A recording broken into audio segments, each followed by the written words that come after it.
morning, everybody. Thank you all for coming today. My name is Justin Pearson. My last name is spelled P-E-A-R-S-O-N. Can you hear me okay? Now, P-E-A-R-S-O-N. I'm the Executive Director of the Florida chapter of the Institute for Justice. I am joined here today by fellow IJ attorneys Ari Bargle and Claudia Edenfield, and we're also joined by our clients Tom Halsnick, Henrik Leckler, and Daniel Fabio.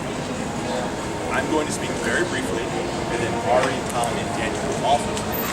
At that point, we will happily answer whatever questions you have. The Institute for Justice is a national public interest law firm that litigates in four key areas. Those are property rights, school choice, free speech, and economic liberty. Economic liberty is the right to earn and vary government interference. Unfortunately, that right is under attack, and that is why we are here today. It should not be illegal for a business owner to offer their client a better deal. But here in Tampa, the Hillsborough County Public Transportation Commission says it is. They passed a rule that requires all limo companies and their drivers to charge at least $50 per ride, regardless of how short that ride may be. If a limo driver wants to charge less and give their customer a better deal, they are not allowed to do so. It is illegal. This barrier to competition hurts small business owners, it hurts their employees, and it hurts their customers. Not only is it wrong, but it violates the Florida Constitution. That is why we filed our lawsuit this morning. At this point, I'm going to turn it over to Ari Bargle, who will give you more detail about the case. Thank you. My name is Ari Bargle, spelled B as in boy, A-R-G-I-L as in lady. I'm an attorney with the Florida chapter of the Institute for Justice, and as my colleague, our executive director, Justin Pearson, just mentioned, it should not be illegal for businesses to offer their customers a better deal. But with the imposition of the minimum fare rule in Hillsborough County, the Public Transportation Commission has done just that. But it should be up to businesses and their customers to decide what a fair price for their services is. And customers need to be protected from lower prices about as much as they need the government to step in and protect them from pillows that are too soft. And that is why Tampa finds itself, and Hillsborough County finds itself one of the only jurisdictions in the entire United States that imposes a minimum fare restriction like this one. Other cities and other jurisdictions understand that customers don't need to be protected from lower prices. The reality is that the minimum fare rule does not benefit customers at all. What it does is it stifles competition, it increases costs for everyone, reduces innovation, and protects well-connected industry insiders from competition. That is neither a constitutional nor a wise exercise of government power. And indeed, the minimum fare rule imposed by the PTC is unconstitutional. It is unconstitutional for the PTC to force customers to be overcharged. It is unconstitutional for the PTC to impede the growth of businesses here in Hillsborough County by preventing those businesses from offering their customers a better deal. And with that, I will turn it over to one of our plaintiffs in this case, Tom Halsnick, the owner-operator of Black Romans President, Black Romans, and Walsh Airport Service. I would like to be able to charge a fair price for quality service in Tampa. There's a significant amount of people in Hillsborough County who live within a 4 to 5 mile radius of the airport. There are clients who would like to be able, or business owners who would like for me to be able to pick up their clients, bring them to their office, that don't live or don't operate. They're short distance type of ride. I take phone calls every day from people like the customers that are part of the case that don't understand why they need to be charged $50 for something that you're only going a couple miles or you're only in the car for 10 or 15 minutes. I should be able to charge a price that's fair to them and give them more options for transportation. Same thing with a limousine. We're just coming off of typically a slow summer season for limousine business. I'd like to be able to charge something less than $50 an hour for a limousine to get more business, because frankly, if the car doesn't roll, it doesn't make any money, and drivers don't make any money either. It's like any industry. Hotels offer off-season rates, airlines offer off-peak rates, even restaurants offer happy hour and early bird specials. I would like to be able, as a business owner, to have the right to be able to charge something that's fair to customers.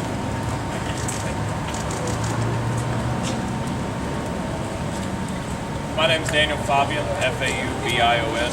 I was hoping to be a customer of a limo company owner, and I had a strict budget that I had to go by. When I called and asked if I could spend this much for a 1 to 1.5 mile ride from a business near my house back to my home, I was informed that I would be charged a minimum of $50, and that was per Huntsville County law. And from my perspective, and I would hope for many human beings' perspective, I can't understand why government would want to step in between me and a consenting business owner in regards to how much I pay for a service provided. And that's why I'm here today, and that's why I'm happy to be here with the Institute of Justice.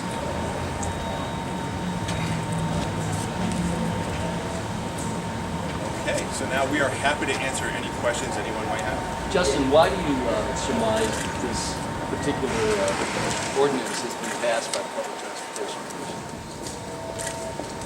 Well, as with most barriers to competition, there are certain groups that benefit from it, but the customers certainly are not one of them. This rule hurts entrepreneurs and it hurts customers. And in fact, it hurts those same customers that the PTC was formed to protect.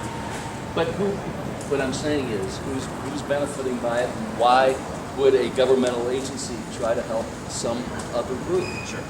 There are certain taxi companies and even limo companies who are on record as supporting this rule.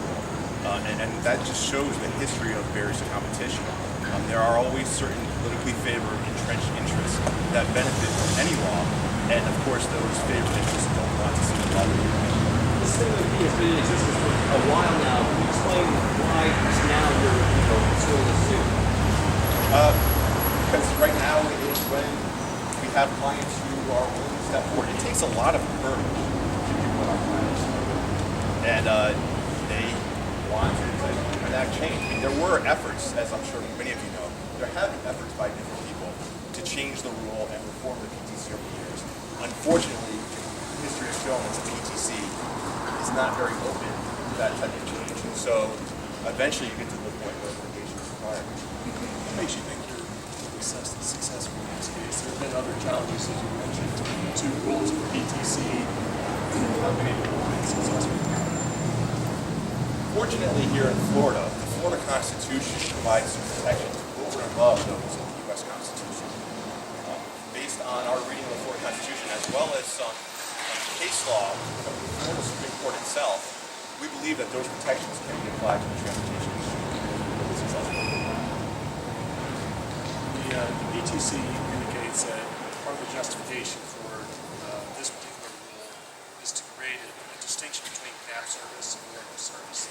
Somebody calls a limo, if they're getting an actual limo, somebody calls a cab, their expectations for what type of service that they're getting just keeps in line between those folks. So limos won't be approached with cab businesses.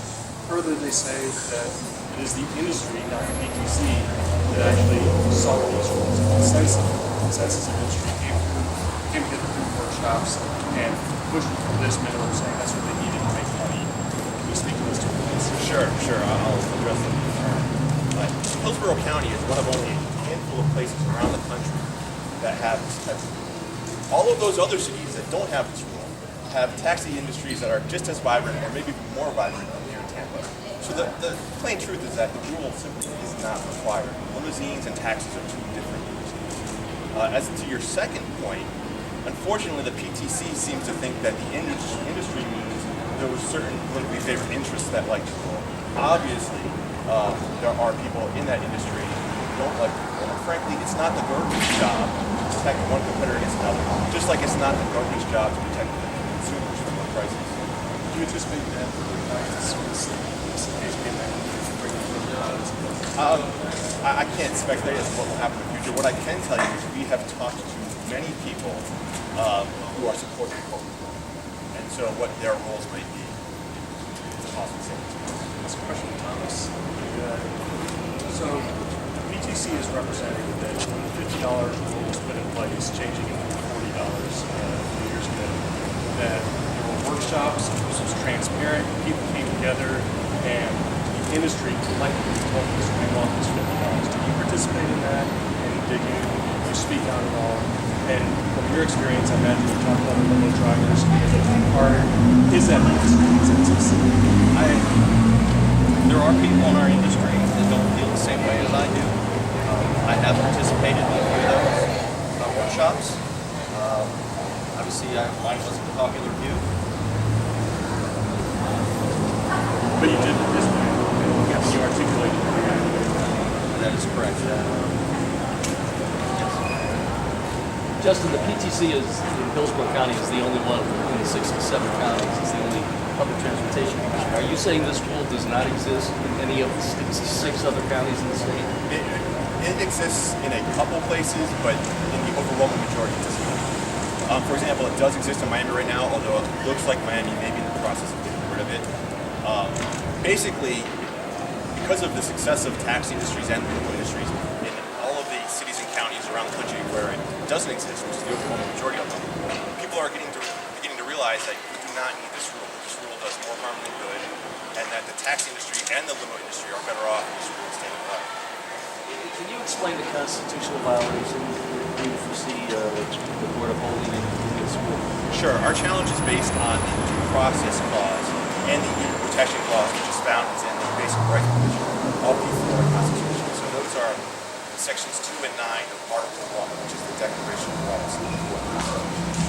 Can you specifically explain how they're triggered here? Sure. Well, basically, because the government, because the PTC is harming both the entrepreneurs and the clients by violating their economic liberty, that triggers due process. Also, because of the way the PTC has applied this rule to limousines, but not to taxis or even luxury taxis, which are very similar, there's also equal protection violation. The process one, I'm thinking back myself, it wasn't a process where they enacted this, there wasn't open meetings, there were publicized, and that strikes me as the due process issue. I'm not sure I'm following the logic. Sure, and it can be quite confusing, especially since due process includes both procedural due process, which is what you're referring to, and substantive due process.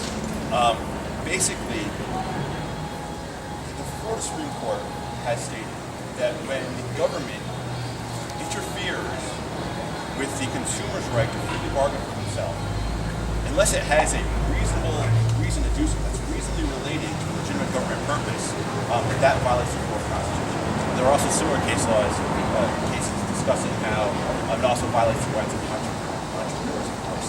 And so that's where the due process is. It's substantive due process, and it's basically causing financial harm to both business owners and the consumers themselves by interfering with their right to bargain as free adults. Now, just so we're clear, we're not saying the government does not have any role. They do have a role to play when it comes to legitimate health and safety concerns.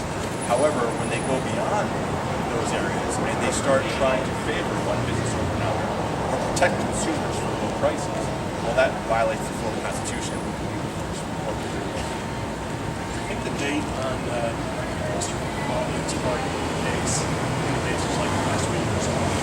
Is that something that was done to create standing, or is that No. Mr. Bobbitt You'll see. used? Right. You'll see. We actually have a couple consumer clients, so we didn't need to do anything to create standing. But it turns out that Daniel did need to use a limo recently, so we have a recent example, and it's making a sense of that. But obviously, as you know, it's not it really wasn't. It's not necessary for a lawsuit.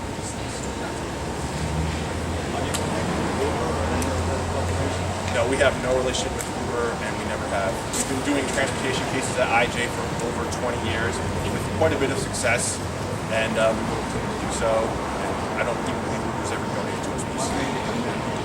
Well, about 2 years ago, the Institute for Justice started its Florida chapter. And so obviously with the creation of a Florida chapter, there was an increased focus on Florida. But frankly, the reason we're here is because we heard from limo drivers, and not just from Tom, but from other ones as well, that they were being harmed by this rule. And since we have this long, over 20-year history of successfully challenging these types of restrictions, obviously that attracts our interest. Definitely no major corporations. No, we are a public interest law firm. We don't represent major corporations or anyone who can afford to represent, their own army of lawyers who have their own army of lawyers. We represent the little guy. We represent small business owners. So even if a major corporation had a position that we liked, which isn't always the case, we still wouldn't represent them. It just doesn't fit with what we do as a public interest law firm. Any other questions? If you want to, we're happy to conduct one-on-one interviews. Just let us know. Thank you all for coming.